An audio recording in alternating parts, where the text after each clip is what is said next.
আমার বাবা আমাদের মাদ্রাসায় ছাত্রদেরকে আনন্দ দেওয়ার জন্য একটি বিড়াল রেখেছে। তো সেই বিড়ালটাকে যখন আপনি গিয়ে আদর করবেন, সেই বিড়ালটার মাথায় যখন আপনি হাত বুলিয়ে দিবেন, তখন সেই বিড়ালটা আপনার কাঁধে উঠে যাবে, আপনার দিকে তাকিয়ে থাকবে, আপনার হাতে উঠে যাবে।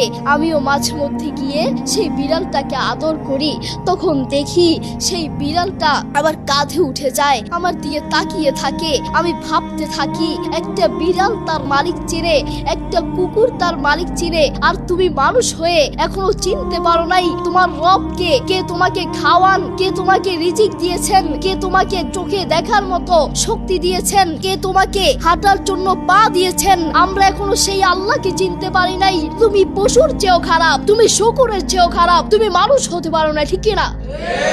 আমাকে ছোটবেলায় একটা কুকুরে ধাওয়া করেছিল। তো কিভাবে ধাওয়া করেছিল? আমি যখন ঘর থেকে বের হয়েছিলাম, বের হয়ে একটি গাছের সাথে আমি দাঁড়িয়েছিলাম, তখন দেখলাম একটু দূরেই কিছু কুকুর দাঁড়িয়ে আছে। আমি দেখলাম কুকুরগুলো আমাকে দেখে আমার কাছে এগিয়ে আসতে লাগলো। আমি তখন ভয় পেয়ে গেলাম। যখন কুকুরগুলো আস্তে আস্তে আরো এগিয়ে আসতে লাগলো, তখন আমি একটি গাছের উপর উঠে গেলাম। আমি দেখতে পেলাম, আমি যখন গাছের উপর উঠে গেলাম, কুকুরগুলো আস্তে আস্তে আমার কাছে চলে আসলো। আমার গাছের নিচে দাঁড়িয়ে আমাকে কামড় দেওয়ার জন্য ছটপট করছে। তখন আমি আল্লাহর কাছে বেশি বেশি চাইতে লাগলাম এবং বলতে লাগলাম, হে রব, তুমি আমাকে বাঁচাতে পারবে। পৃথিবীর কোনো মানুষের ক্ষমতা নাই আমাকে বাঁচানোর। এবং আমার বাবা এবং আমার মা আমাকে একটা দোয়া শিখিয়েছিলেন। দোয়াটি হচ্ছে আউযু বিকালিমাতিল্লাহিত তাম্মাতি মিন শাররি মা খালাক।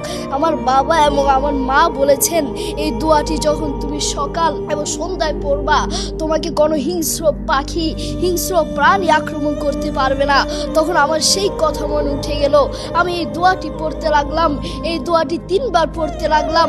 আউযু বিকালিমাতিল্লাহিত তাম্মাতি মিন শাররি মা খালাক, আউযু বিকালিমাতিল্লাহিত তাম্মাতি মিন শাররি মা খালাক, আউযু বিকালিমাতিল্লাহিত তাম্মাতি মিন শাররি মা খালাক।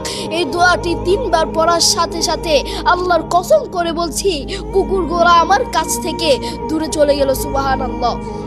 দেখেছেন, বান্দা যখন আল্লাহর কাছে চায়, আল্লাহ বান্দাকে খালি হাতে ফিরিয়ে দেন না। আপনি কি কখনো ভেবে দেখেছেন, পৃথিবীর বহু মানুষকে আল্লাহ এই চোখ দেন নাই, পৃথিবীর বহু মানুষকে আল্লাহ এই হাত দেন নাই। আল্লাহ আপনাকে আমাকে দয়া করে মায়া করে চোখ দিয়েছেন, হাত দিয়েছেন। পৃথিবীর বহু মানুষকে আমি নিজের চোখে দেখেছি, পৃথিবীর বহু মানুষকে আল্লাহ হাত দেন নাই, পা দেন নাই, কথা বলার মতো তৌফিক দেন নাই। আল্লাহ আপকে আমাকে কথা বলার মতো তৌফিক দিয়েছেন। আফসোসের বিষয় হচ্ছে, সে আল্লাহর সাথে আপনি নাফরমানি করছেন, সেই আল্লাহর সাথে আপনি বেঈমানি করছেন। প্রিয় ভাই, আপনি যখন রাত্রে ঘুমাতে যান, আপনার মা, আপনার বাবা এবং কি আপনার ভাই বোন সবাই আপনাকে ছেড়ে ঘুমিয়ে যায়। আপনার প্রতিবেশী, পৃথিবীর প্রত্যেকটা মানুষ আপনাকে ছেড়ে ঘুমিয়ে যায়, কিন্তু আল্লাহ সুবহানাহু ওয়া তাআলা আপনাকে ছেড়ে ঘুমান না। লা তাখুযুহু সিনাতুন ওয়ালা নাওম, লা তাখুযুহু সিনাতুন ওয়ালা নাওম। আল্লাহ সুবহানাহু ওয়া তাআলা কখনো ঘুমান না। আফসোসের বিষয় হচ্ছে, সেই আল্লাহর সাথে আপনি নাফরমানি করছেন। যেই আল্লাহ আপনাকে চোখ দিয়েছেন, সেই আল্লাহর দেয়া চোখ দিয়ে আপনি মোবাইলে অশ্লীল ভিডিও দেখছেন। যেই আল্লাহ আপনাকে হাত দিয়েছেন, সেই আল্লাহর দেয়া হাত দিয়ে আপনি অশ্লীল কাজ করছেন, খারাপ কাজ করছেন। যেই আল্লাহ আপনাকে কথা বলার মতো তৌফিক দিয়েছেন, সেই আল্লাহর দেয়া মুখ দিয়ে আপনি অশ্লীল কথা বলছেন। প্রিয় ভাই, আপনি হাসপাতালে গিয়ে দেখেন, বাংলাদেশের হাসপাতালগুলোতে গিয়ে দেখেন, পৃথিবীর বহু মানুষকে আল্লাহ ক্যান্সার দিয়েছে। ক্যান্সারের যন্ত্রণায় হাসপাতালের বিছানায় ছটফট করছে। পৃথিবীর বহু মানুষকে আল্লাহ বড় বড় রোগ দিয়েছেন, হাসপাতালের বিছানায় ছটফট করছে, কিন্তু সেই দয়াময় আল্লাহর সাথে আপনি নাফরমানি করছেন।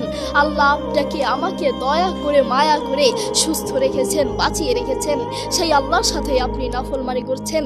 কোরআন মাজিদ আল্লাহ সুবহানাহু ওয়া তাআলা বলেন, ইন্নাল ইনসানা লিরাব্বিহি লাকানুত। এই দুনিয়ার মানুষ বড়ই নাফরমান, আসলেই বড়ই নাফরমান। যেই আল্লাহ তাকে চোখ দিয়েছেন, সে আল্লাহর দেয়া চোখ দিয়ে সে খারাপ ভিডিও দেখছে। আমরা তো এখন সেই দয়াময় আল্লাহকেই চিনি না, সেই দয়াময় আল্লাহর শুকরিয়া আদায় করি না আমরা। বান্দা যখন আল্লাহর কাছে চায়, আল্লাহ কখনো বান্দাকে খালি হাতে ফিরিয়ে দেন না। বান্দা যখন আল্লাহর কাছে চায়, আল্লাহ বান্দার ডাকে সাড়া দেন। উদউনি আস্তাজিব লাকুম, উদউনি আস্তাজিব লাকুম। তোমরা আমাকে ডাকো এবং আমি তোমাদের ডাকে সাড়া দিব। আমরা তো এখন আল্লাহকে চিনি না, আমরা বিভিন্ন ভণ্ডের কাছে প্রার্থনা চাই, আমরা বিভিন্ন পীরের কাছে প্রার্থনা চাই, আমরা বিভিন্ন পাথরের কাছে প্রার্থনা চাই। মনে রেখো, আল্লাহ ছাড়া কোনো পীর, কোনো ভণ্ড, কোনো পাথর, কোনো গাছের সামনে মুসলমানের বাচ্চার মাথা নিচু হতে পারে না, ঠিক কিনা? আমরা সবসময় আল্লাহর কাছে চাইবো, আল্লাহর কাছে সাহায্য চাইবো। অনন্ত অসীম প্রেমময় তুমি, বিচার তীরের স্বামী। যত গুণগান হে চিরমহান, তোমারই অন্তর্যামী। দুলোকে ভুলোকে সবারই ছাড়িয়া, তোমারই চরণে পরি লুটাইয়া। তোমারই সকাশে যাচি হে শকতি, তোমারই করুণাকামী। সরল সঠিক পুণ্যপন্থা মোদের দাও গো বলি, চালাও সে পথে যে পথে মোদের প্রিয়জন গেছে চলি। যে পথে তোমার চির অভিশাপ, যে পথে ভ্রান্তি চির পরিতাপ। হে মহাচালক, মোদের কখনো করো না সে পথেগামী।